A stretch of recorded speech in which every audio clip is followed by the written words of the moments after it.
Chinua Achebe and the theme of decolonization. When we think of African literature in English, one name stands above all others: Chinua Achebe. Often called the father of modern African literature, Achebe transformed the way Africa was represented in world literature. His novels challenged colonial stereotypes and gave Africans the power to tell their own stories. But what exactly was Achebe trying to achieve? His central literary mission was decolonization, not merely political independence from European rule, but the liberation of the African mind from colonial myths and prejudices. To understand Achebe, we must first understand the colonial narrative. For centuries, European writers portrayed Africa as a land without history, civilization, or culture. Africans were often depicted as primitive, irrational, and incapable of governing themselves.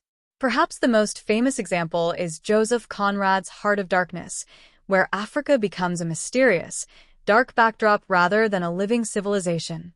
Achebe believed these representations were not innocent.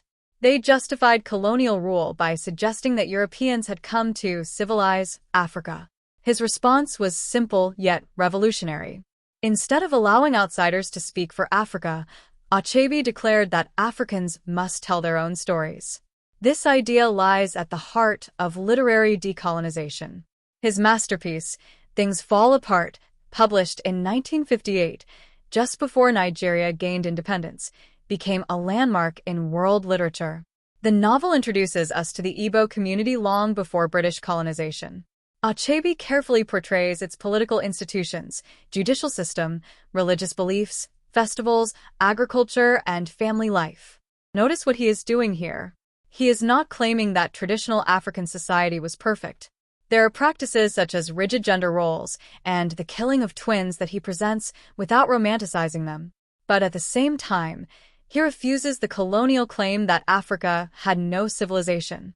The Igbo people already had laws, customs, moral values, and systems of governance before Europeans arrived.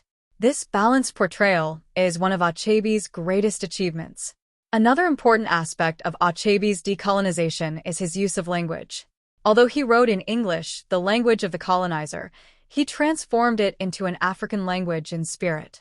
His English is filled with Igbo proverbs, folktales, oral traditions, songs, and indigenous expressions.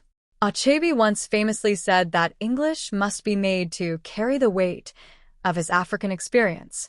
In other words, he did not reject English. He reshaped it to express African realities. This is also a form of decolonization. Achebe also challenges colonial history itself.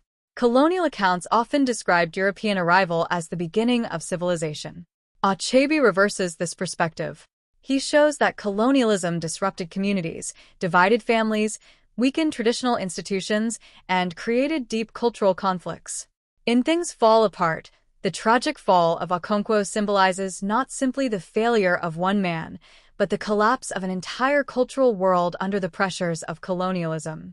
Yet, Achebe's novels are not anti-European propaganda. He does not divide the world into heroes and villains. Some European missionaries genuinely wish to help, while some African characters willingly embrace Christianity.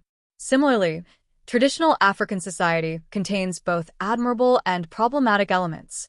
Achebe's realism reminds us that decolonization is not about replacing one stereotype with another. It is about recovering complexity, dignity, and historical truth. His later novels continue this project. In No Longer at Ease, he examines the difficulties of newly independent Nigeria. In Arrow of God, he explores the clash between indigenous authority and colonial administration. And in A Man of the People, he criticizes corruption after independence. These novels remind us that political freedom alone cannot guarantee justice or good governance. True decolonization must also transform institutions, values, and ways of thinking. Perhaps Achebe's greatest contribution lies in changing the global literary canon. Before Achebe, Africa was often spoken about. After Achebe, Africa began speaking for itself.